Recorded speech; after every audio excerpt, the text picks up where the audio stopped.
വേണ്ടേ? ഒരു കല എന്ന് പറയുമ്പോൾ അങ്ങനെ ചെയ്യരുത്, ഇങ്ങനെ ചെയ്യുന്നുണ്ടെങ്കിൽ എന്താണ്?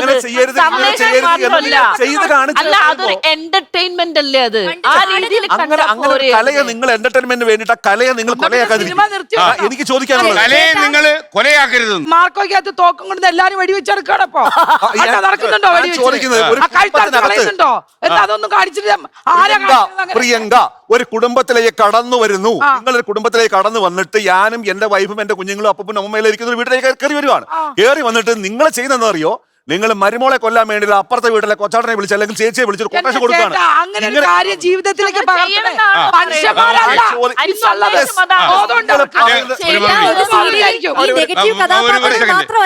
എനിക്കാണെങ്കിലും ശരി, എസ് കെ സാറിനാണെങ്കിലും ശരി, നമുക്കെല്ലാം ഒരു വ്യക്തിത്വം ഉണ്ട്, ഒരു കാഴ്ചപ്പാട്, നമ്മൾ ഉണ്ടാക്കിയെടുത്ത സംസ്കാരമുണ്ട്. ഏത് സീരിയൽ കണ്ടാലും ഒരു മനുഷ്യൻ പെട്ടെന്നൊന്നും മാറില്ല സർ. അങ്ങനെയാണെങ്കിൽ എത്ര പേര്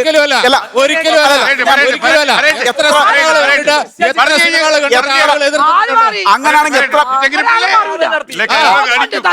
തെറ്റാണ്. അങ്ങനെയാണെങ്കിൽ എത്ര പേര് അങ്ങനെയാണെങ്കിൽ ഇതൊരു മാറ്റം വരുത്താം, അല്ലെങ്കിൽ ഈ ഒരു ഒരു ചേഞ്ച് വരുത്തുന്നത് നല്ലതാണെന്നുള്ള ഒരു ഒറ്റ ഒരാളെങ്കിലും ഇരിക്കുന്നതിൽ അഭിപ്രായം പറയുന്നുണ്ടോ? നിങ്ങൾ ഇതിൽ തന്നെ പിടിച്ച് മസിൽ തൂങ്ങി നിൽക്കുന്നല്ലാതെ പറയേണ്ടത് കാര്യമല്ല. നിങ്ങൾ എപ്പോഴും ഈ നെഗറ്റീവിനെ മാത്രം ഹൈലൈറ്റ് ചെയ്ത് ആ നെഗറ്റീവ് ചെയ്യുന്നത്. ഒരു സെക്കൻഡ്, അതിനിടയ്ക്ക് പ്രിയങ്ക ഒരു കാര്യം പറഞ്ഞു സാജനോട്, വെളിയിൽ വരുന്നതിനെ കാണിച്ചു തരാം. അങ്ങനെയാണെങ്കിൽ നല്ല തങ്കപ്പെട്ട ആളുകൾ, നല്ല തങ്കപ്പെട്ട നല്ല ഒരുപാട് പേര് ഒരുമിച്ചായിരിക്കും ചായ കുടിക്കാൻ അങ്ങോട്ട് പോകുമ്പോൾ. അങ്ങനെയാണെങ്കിൽ